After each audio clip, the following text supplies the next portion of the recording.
আজকে কিন্তু ভিডিওটা সকাল থেকে শুরু করে একদম রাত অবধি কি করলাম কি না করলাম আপনাদের সাথে শেয়ার করব। তো হ্যালো এভরিওয়ান, আসসালামু আলাইকুম। সবাই কেমন আছেন? আলহামদুলিল্লাহ, আপনাদের দোয়ায় আমি অনেক অনেক ভালো আছি। তো সকালে দেখতেই পাচ্ছেন আমি কিন্তু ঘুম থেকে উঠেই মাংসটা ধুয়ে তারপরে ভালোভাবে মাখিয়ে নিচ্ছি সব মশলা দিয়ে। অনেকবার আপনাদের সাথে গরু মাংসর রেসিপি শেয়ার করেছি, তাই আজকে আর নতুন করে শেয়ার করলাম না। তো আজকে কিন্তু গরু মাংসটা মাখিয়েছে আমার আপু।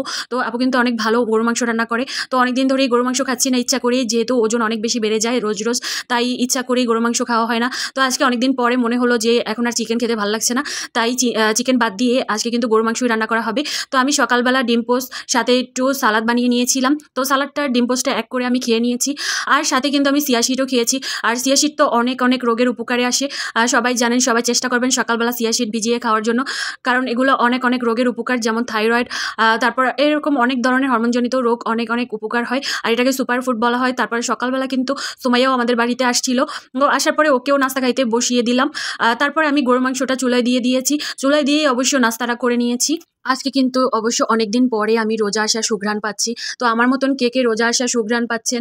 রোজার সময় কেন যেন একটু সব কিছু অনেক অনেক ভালো লাগে, আর সব কিছুই অনেক অনেক মজা লাগে। আর রোজার তো সব ভিডিও আপনাদের সাথে শেয়ারই করবো ইনশাল্লাহ, যদি আল্লাহ বাঁচিয়ে রাখে। সবাই দোয়া করবেন আপনাদের সাথে যেন সবসময় সব ভিডিও শেয়ার করতে পারি এবং আপনাদেরকে অনেক অনেক বেশি ভালোবাসা দিয়ে যেতে পারি, কারণ আমি সবসময় আপনাদের সাথে অনেক বেশি জুড়ে থাকতে চাই।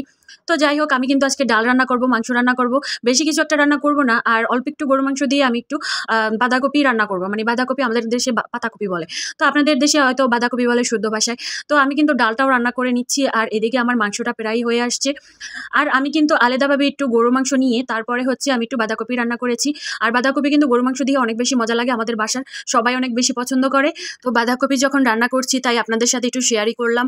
আর বাঁধাকপির রেসিপি নতুন কোনো কিছু নয়, যে কোনো মানুষই রান্না করতে পারে। জাস্ট গরু মাংসটা রান্না করে তারপর বাঁধাকপিটা হালকা সিদ্ধ করে তারপরে এক্সট্রা করে মিক্সড করে নিয়ে একটু ভাজি ভাজি করে উঠিয়ে নিলেই এনাফ। তো যাই হোক, রাত্রবেলা কিন্তু আমি আবার রোল বানিয়েছিলাম। আমি অবশ্য একা না, আমার আপু আর আমি দুজনই মিলিয়ে রোল বানিয়েছি, কারণ ননদের বাসায় পাঠাতে হবে। ননদের হাজব্যান্ড অনেক বেশি পছন্দ করে, আর ননদের ছেলেটা অনেক বেশি পছন্দ করে। তাই ওরা কোনো কিছু আবদার করলে আমরা কখনোই না করতে পারি না, ওদের আবদার সবসময় রাখার চেষ্টা করি, কারণ ওদেরকে অনেক অনেক বেশি ভালোবাসি। তাই তো এরকম কার কার ননদের বাবুদের কে কে ভালোবাসেন অবশ্যই কমেন্ট করে জানাবেন। আমার কিন্তু ননদের দুইটা বাবু দুইটোই আমার অনেক অনেক বেশি পছন্দের। তারপর আমি কিন্তু একটু চাও খেয়েছিলাম। আমি ডায়েট করি বলে দুধ দিয়ে একদম ঘন করে চা খেতে পারি না। তারপর কিন্তু যেহেতু মেহমান আসছিল রাত্রবেলা, তাই একটু চা বানিয়েছিলাম, তাদের সাথে আমি একটু খেয়েছি। আজকে আমার মানে ডায়েটের 12টা বাজে যাবে।